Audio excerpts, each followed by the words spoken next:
Fue a principios de noviembre de 1997 que una serie de sesiones muy extrañas llevaron a un psicólogo infantil de Maine a ponerse en contacto con las autoridades.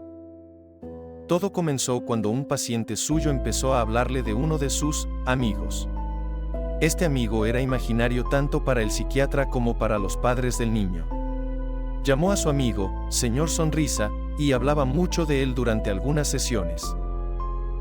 El niño lo llamó Señor Sonrisa porque siempre estaba sonriendo y porque cuando estaba cerca el niño decía que todo se sentía feliz. Dijo que tenía la sensación de que todo estaba bien. El niño en cuestión estaba siendo tratado por problemas graves relacionados con la ira y la depresión, pero cuando el Señor Sonrisa estaba cerca, dijo que toda la ira y la tristeza parecían desaparecer. Decía que el Señor Sonrisa no hablaba, sino que se quedaba allí, a los pies de su cama. Olía a algodón de azúcar y con solo estar allí hacía que el niño se sintiera tranquilo y seguro. El psiquiatra asumió que este amigo imaginario era una especie de mecanismo de defensa que el niño había desarrollado para lidiar con los problemas del hogar que lo habían llevado a su temperamento violento y no le dio mucha importancia. Hasta que otra paciente, una niña de unos 9 años, también empezó a hablar de su amigo imaginario Señor Sonrisa. Y luego un niño de 7 años. Y luego un niño de 12 años. Y luego una niña de 11 años. En total, cerca de 15 pacientes distintos empezaron a hablarles sobre el Señor Sonrisa. Los primeros los atribuyó a una coincidencia. Después de todo, muchos niños tienen amigos imaginarios y el nombre y la descripción del Señor Sonrisa eran lo suficientemente genéricos como para que no le preocuparan demasiado al principio. Pero a medida que más y más pacientes le hablaban de ello, empezó a preocuparse. Pidió más detalles. Todos y cada uno de ellos lo describieron de la misma manera, usando exactamente las mismas palabras. Ahora no había manera de que todos estos niños pudieran estar en contacto entre sí. 5 de ellos, por ejemplo, estaban siendo educados en casa y, según sus padres cuando habló con ellos, ni siquiera salían de casa, excepto cuando era para acompañarlos en viajes de compras y cosas por el estilo. No había manera de que cada uno de estos niños hubiera podido ensayar o preparar sus declaraciones juntos.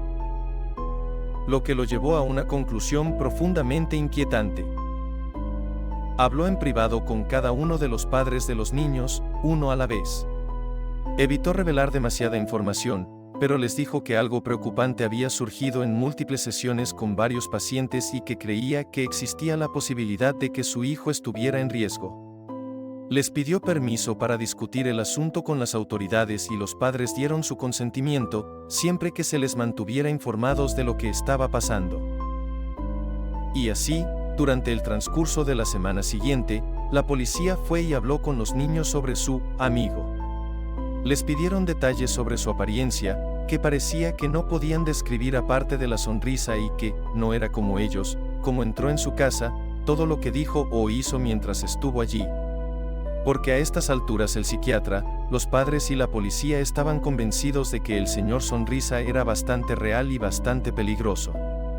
Las autoridades habían verificado para asegurarse de que no hubiera depredadores conocidos viviendo en el área, lo cual confirmaron que no era el caso. Pero estaba bastante claro que quienquiera que fuera el Señor Sonrisa, era una persona real que había estado colándose en las casas de estos niños por la noche. Ninguno de los niños afirmó saber cómo entró. Dijeron que simplemente se despertaban y él estaba allí, a los pies de su cama. A veces decían que cantaba algo pero no en español. Sonaba como una canción de cuna, dijeron. Los hizo sentir seguros. Finalmente se pidió a los niños que dibujaran al Señor Sonrisa, ya que no podían expresar con palabras su aspecto. Todos y cada uno de los niños tomaron un crayón rojo y procedieron a colorear toda la página hasta que quedó solo un rectángulo rojo. Cuando se les preguntó sobre esto, insistieron en que habían dibujado al Señor Sonrisa. Cuando se les preguntó dónde estaba su cabeza, brazos y piernas, insistieron en que ellos los habían dibujado. Afirmaron que habían hecho un dibujo perfecto del hombre a los pies de su cama y cuando les dijeron que simplemente habían coloreado la página y no habían dibujado nada en absoluto, se enojaron profundamente, sintiendo que los estaban acusando de mentir e insistiendo en que lo que habían dibujado era una imagen del hombre que habían visto. Actuando más por una corazonada que por otra cosa, el psiquiatra decidió mostrar uno de los rectángulos coloreados a los distintos niños y preguntarles qué era. Todos y cada uno de ellos, sin saber que se suponía que era el dibujo ni quién lo había dibujado, y sin saber siquiera que los otros niños con los que se había hablado sobre este tema existieran, respondieron que era un dibujo del señor Sonrisa. En las habitaciones de los niños se colocaron cámaras y monitores para bebés para poder vigilarlos. Muchos de los padres simplemente dejaron de dormir por completo y se quedaron despiertos toda la noche mirando las pantallas que mostraban donde dormían sus hijos. En ningún momento nadie entró ni salió de los dormitorios. No se escuchó ningún sonido a través de los monitores para bebés, excepto los ronquidos o las conversaciones ocasionales en sueños. No había señales del señor Sonrisa. Después de casi 2 semanas de esto, muchos de ellos comenzaron a dudar de que el señor Sonrisa hubiera existido alguna vez. Desde entonces, otros psiquiatras han atribuido todo el asunto a una extraña ilusión compartida que, si bien no podía explicarse, no tenía ninguna base en la realidad. Algunos sugirieron que tal vez todo este relato tuvo su base en un programa de televisión o una película que todos los niños habían visto, lo que les llevó a idear algo similar. Entonces uno de los chicos desapareció. La cámara de su habitación se había apagado alrededor de las 2 de la madrugada. Su madre había corrido a ver cómo estaba y encontró su habitación vacía. Literalmente le había tomado menos de 1 minuto correr a su habitación. No había manera posible de que él se fuera, o que se lo llevaran y estuviera fuera de su vista en el tiempo que le tomó salir de su habitación y correr hacia la suya, pero ya no estaba. Dijo que había un olor a algodón de azúcar en la habitación. La búsqueda del niño no arrojó ningún resultado. Nadie había visto nada extraño o inusual en la casa antes o durante la desaparición y nunca se encontró ningún rastro de él. Menos de una semana después, una de las chicas que había hablado del señor Sonrisa también desapareció. Luego otro. Luego otro de los chicos. Uno a uno cada uno de ellos comenzó a desaparecer, hasta que solo quedaron 4. Los 4 niños restantes empezaron a hablar de cómo el señor Sonrisa y sus amigos se los iban a llevar pronto. Cuando se les preguntó acerca de estos amigos, hablaron de cómo el señor Sonrisa vivía con otros hombres sonrientes en el lugar feliz y que los llevaría allí pronto. Dijeron que ya había mucha gente allí y que en el lugar feliz todo era hermoso. Dijeron que lo sabían porque el señor Sonrisa les hablaba en la cabeza, porque no podía hablar como lo hacían otras personas y que les mostraba imágenes mentales del lugar al que iban. Las cosas empezaron a ponerse cada vez más inquietantes. Después de unas semanas, los niños empezaron a quejarse de dolores de cabeza y náuseas. Sus escuelas informaron que habían comenzado a sufrir alucinaciones y 2 de ellos comenzaron a quejarse de que no les gustaba el lugar que señor Sonrisa les estaba mostrando.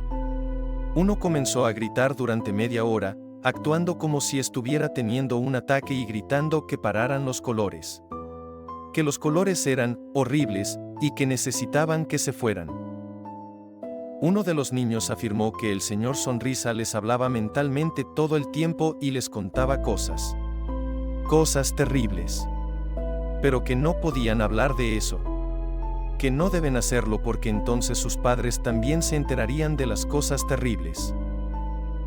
El psiquiatra les pidió que escribieran lo que decía el señor Sonrisa, prometiendo que no se lo mostraría a nadie, logrando ganarse la confianza de uno de los chicos lo suficiente como para que éste aceptara. El contenido de la escritura solo lo conocen él y las autoridades, pero cada vez que se pregunta a alguien involucrado al respecto, se quedan muy callados. Y rápidamente encuentran una excusa para cambiar de tema. Los niños dejaron de dormir. Las imágenes de las cámaras de seguridad los mostraron sentados muy erguidos, sin parpadear, simplemente mirando a la pared sin moverse ni emitir ningún sonido. Los sedantes no hicieron nada. Una de las niñas comenzó a cortarse la piel con extrañas marcas circulares, mientras que 2 de los niños dejaron de comunicarse en español por completo. El idioma que hablaban nunca fue identificado y, a pesar de que se pidió a numerosas personas que los escucharan, no pudieron traducir lo que decían. A principios de 1999, los 4 niños habían desaparecido en el aire. No había rastro de quién se los llevó. Las búsquedas no han arrojado nada hasta el día de hoy, sin indicación de dónde están o si están vivos o muertos.